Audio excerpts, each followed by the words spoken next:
자, 65페이지를 한번 보도록 합시다. 흥분의 이동 과정에 대한 그림을 지금 그려놨죠. 그쵸? 여기 아래쪽에 이제 뉴런이 있고, 자극의 전도 방향 해가지고 오른쪽으로 화살표를 해놨죠.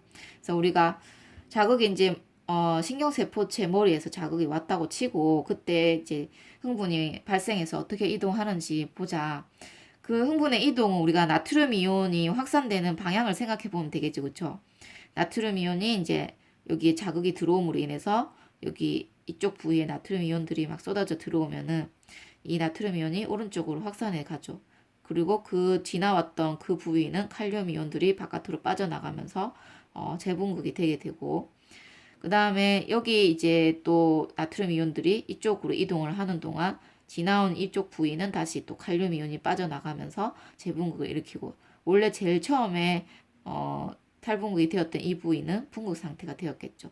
그래서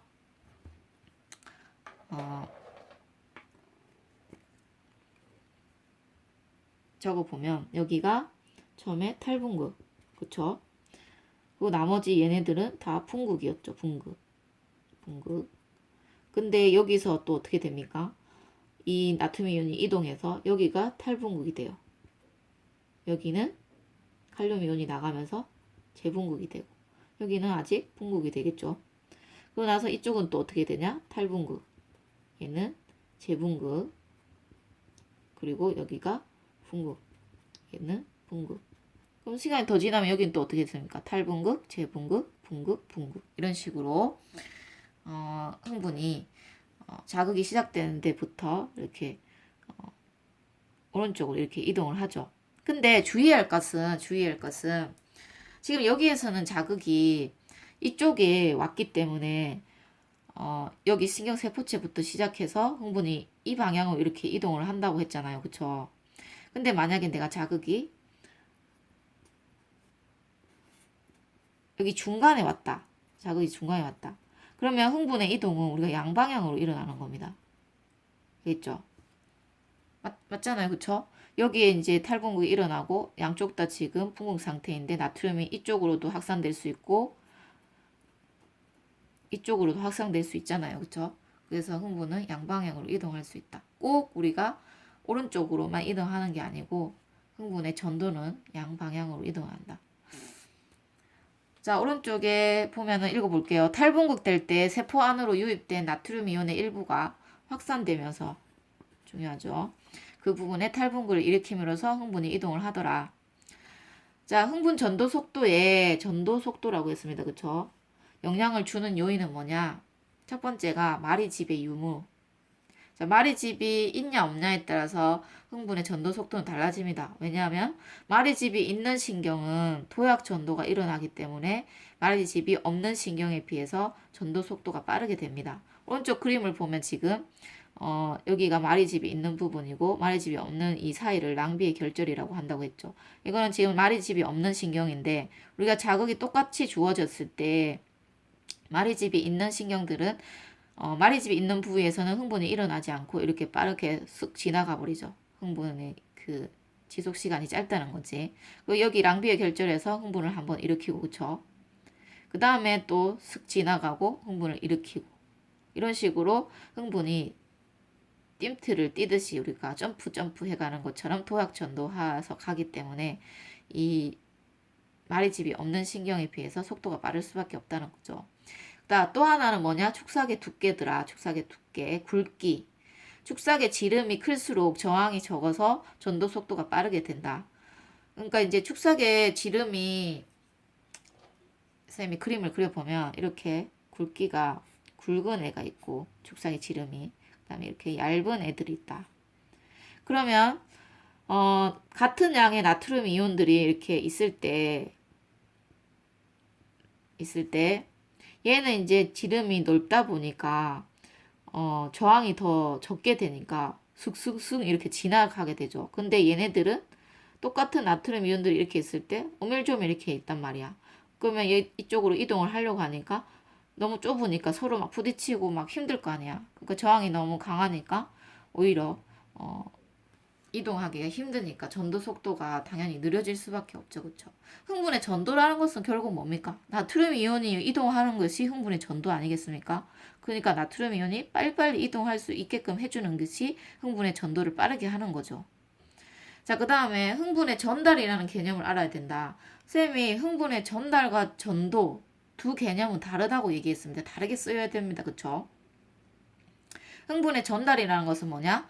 뉴런과 뉴런 사이 이 시냅스에서 흥분이 한 뉴런에서 그 다음 뉴런으로 전달되는데 이때 신경전달 물질에 의해서 그 이동이 일어난다는 겁니다.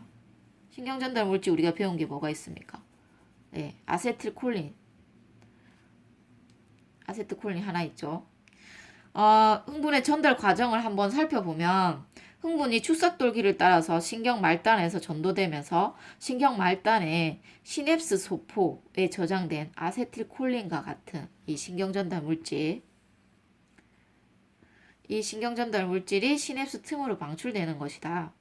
확산된 아세틸콜린 다음 뉴런의 숙상돌기에 작용하여 탈분구를 일으키면서 흥분이 전달된다. 숙상돌기는 옛날 얘기고 우리가 요즘에는 가지돌리기라고 얘기를 합니다. 자, 흥분 전달의 방향성, 신경 전달 물질이 들어있는 시냅스 소포는 신경 말단에만 있기 때문에 여기까지 줄치고 동그라미 1번.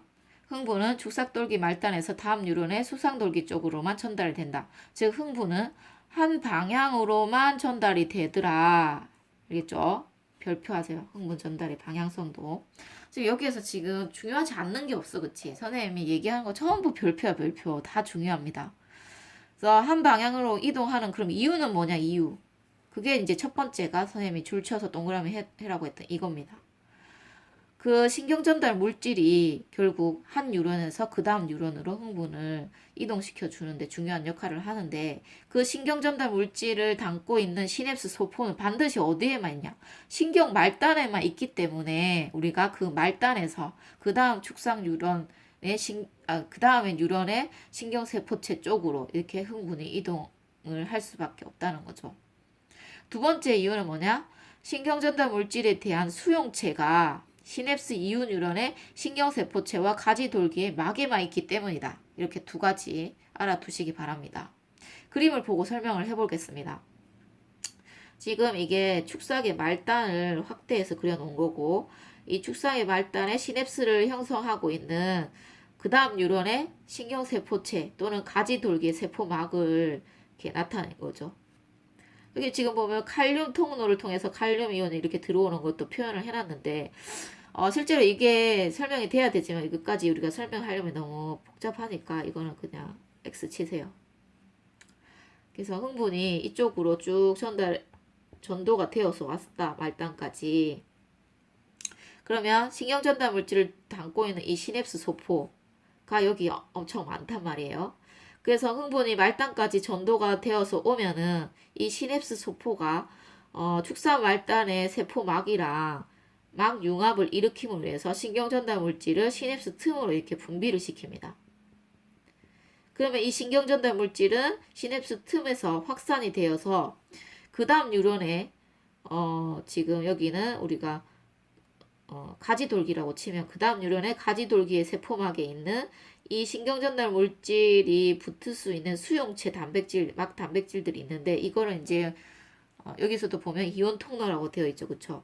그래서 이 수용체 막 단백질 이걸 우리가 보통 나트륨 이온 통로를 얘기를 하는데 여기에 이게 붙게 되면 여기 붙었죠. 붙으면은 얘네가 문을 열면서 이온 나트륨 이온을 얘기하는 거겠죠. 그쵸? 나트륨 이온이 안으로 이렇게 쏟아져 들어오면서 여기서 어떻게 탈분극이 또 일어나게 되겠죠.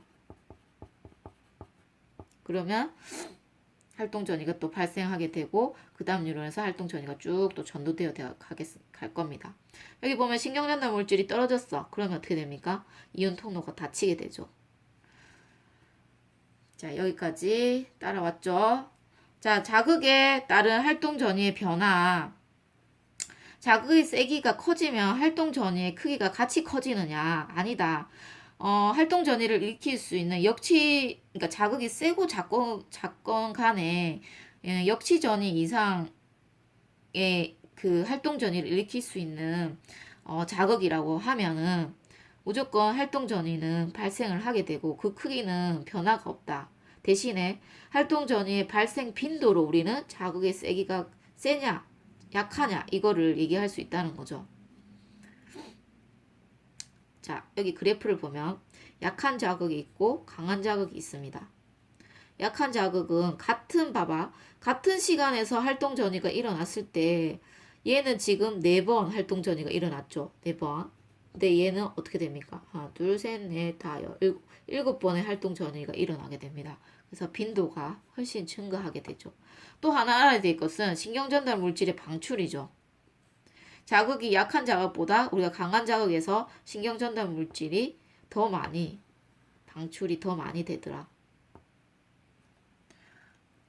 자, 여기까지 해서 65페이지는 마치도록 하고 그 다음 66페이지로 가보도록 하겠습니다.